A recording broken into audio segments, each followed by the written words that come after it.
అందరికీ వందనాలు. ఈరోజు బైబిల్ రీడింగ్లో కీర్తనల గ్రంథము నుండి 81వ కీర్తన. ప్రధాన గాయకునికి గిత్తీత్ అనురాగము మీద పాడదగినది ఆసాపు కీర్తన. మనకు బలమయ్యున్న దేవునికి ఆనందగానము చేయుడి, యాకోబు దేవుని బట్టి ఉత్సాహధ్వని చేయుడి. కీర్తన ఎత్తుడి, గిలక తప్పెట పట్టుకొనుడి. స్వరమండలమును మనోహరమైన సితారాను వాయించుడి. అమావాస్య నాడు కొమ్ము ఊదుడి. మనము పండుగ ఆచరించు దినమగు పున్నమనాడు కొమ్ము ఊదుడి.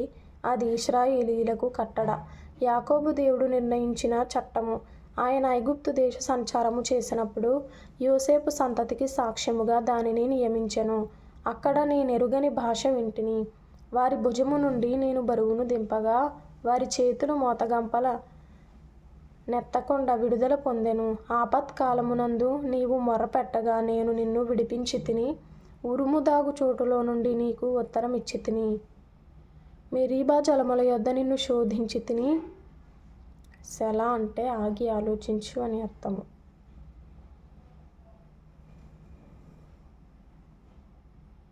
నా ప్రజలారా ఆలకింపుడి, నేను మీకు సంగతి తెలియజేతును. అయ్యో ఇశ్రాయేలు, నీవు మా మాట వినిన ఎడల ఎంత మేలు. అన్యుల దేవతలలో ఒకటియును నీలో ఉండకూడదు.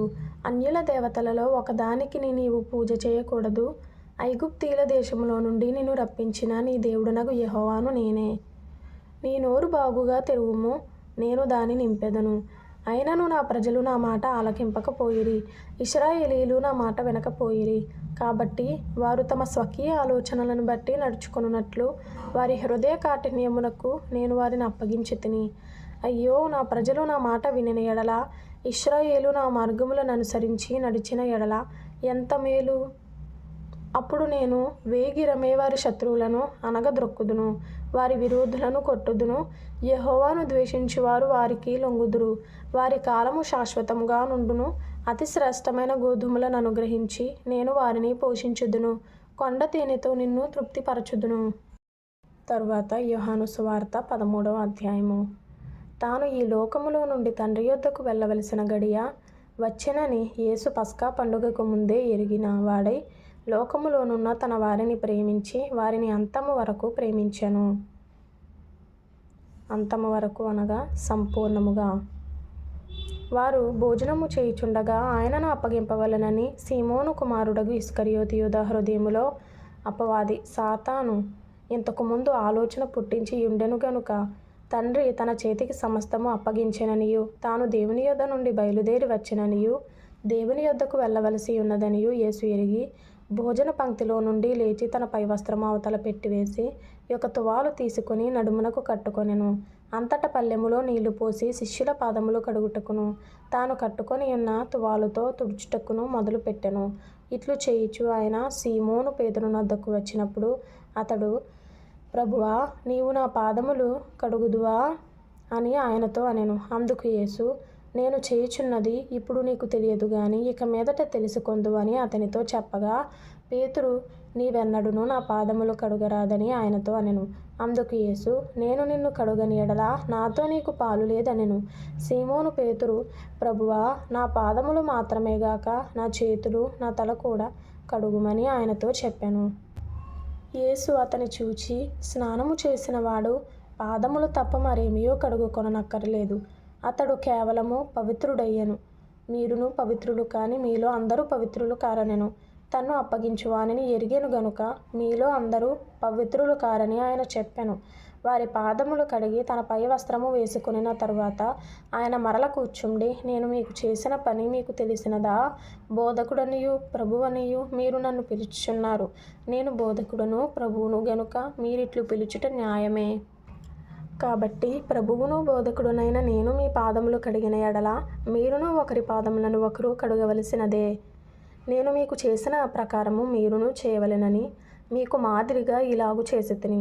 దాసుడు తన యజమానుని కంటే గొప్పవాడు కాడు, పంపబడినవాడు తన్ను పంపిన వాని కంటే గొప్పవాడు కాడని మీతో నిశ్చయముగా చెప్పుచున్నాను.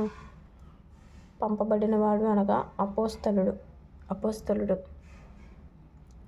ఈ సంగతులు మీరు ఎరుగుదురు గనుక వీటిని చేసిన ఎడల మీరు ధన్యులగుదురు. మిమ్ము నందరిని గూర్చి నేను చెప్పలేదు. నేను ఏర్పరచుకొనిన వారిని ఎరుగుదును గాని నాతో కూడా భోజనము చేయువాడు నాకు విరోధముగా తన మడమ ఎత్తెను అను లేఖనము నెరవేరుటకై ఇలాగు జరుగును. జరిగినప్పుడు నేనే ఆయననని మీరు నమ్మునట్లు అది జరుగక మునుపు మీతో చెప్పుచున్నాను. నేనెవని పంపుదునో వాని చేర్చుకొనువాడు నన్ను చేర్చుకొనువాడగును. నన్ను చేర్చుకొనువాడు నన్ను పంపిన వానిని చేర్చుకొనువాడగునని మీతో నిశ్చయముగా చెప్పుచున్నానని వారితో అనెను.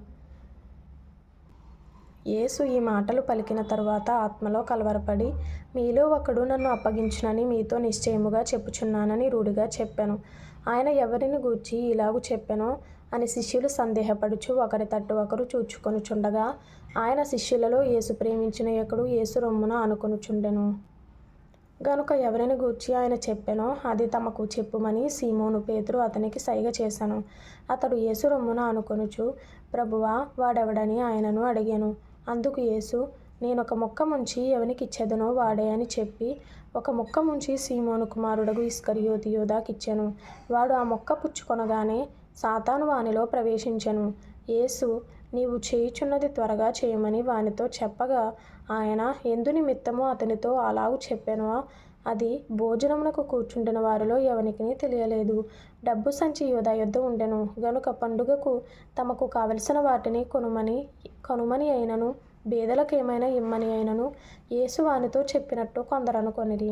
వాడు ఆ మొక్క పుచ్చుకొని వెంటనే బయటికి వెళ్ళెను. అప్పుడు రాత్రి వేళ. వాడు వెళ్ళిన తరువాత యేసు ఇట్లనెను, ఇప్పుడు మనుష్య కుమారుడు మహిమపరచబడి ఉన్నాడు. దేవుడును ఆయన యందు మహిమపరచబడి ఉన్నాడు. దేవుడు ఆయన యందు మహిమపరచబడిన ఎడల దేవుడు తన యందు ఆయనను మహిమపరచును. వెంటనే ఆయనను మహిమపరచును. పిల్లలారా, ఇంకా కొంతకాలము మీతో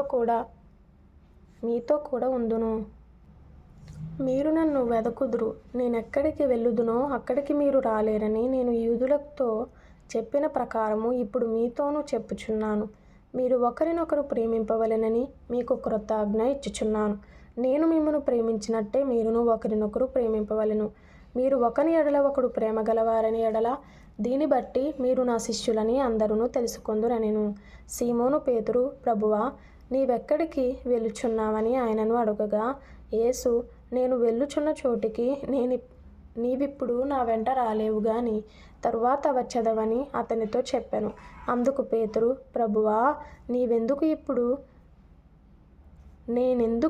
ఇప్పుడు నీ వెంట రాలేను?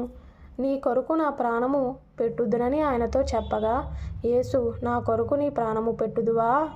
ఆయనను ఎరుగనని నీవు ముమ్మారు చెప్పకముందు కోడి కూయదని నీతో నిశ్చయముగా చెప్పుచున్నానెను. యోహాను సువార్త 13వ అధ్యాయము 34 35 ఇంపార్టెంట్ అన్నమాట. మీరు ఒకరినొకరు ప్రేమింపవలెనని మీకు క్రొత్త ఆజ్ఞ ఇచ్చుచున్నాను. నేను మిమ్మును ప్రేమించినట్టే మీరును ఒకరినొకరు ప్రేమింపవలెను. మీరు ఒకని ఎడల ఒకడు ప్రేమ గలవారని ఎడల దీన్ని బట్టి మీరు నా శిష్యులని అందరూ తెలుసుకొందురనెను. 1 సంవత్సరంలోపు బైబిల్ పూర్తి చేయాలి అనే ఆలోచన కలిగిన వారు ఫాలో చేయండి, లైక్ చేయండి, షేర్ చేయండి, సబ్స్క్రైబ్ చేసుకోండి. ప్రభు మీకు తోడైండును గాక. ఆమేన్.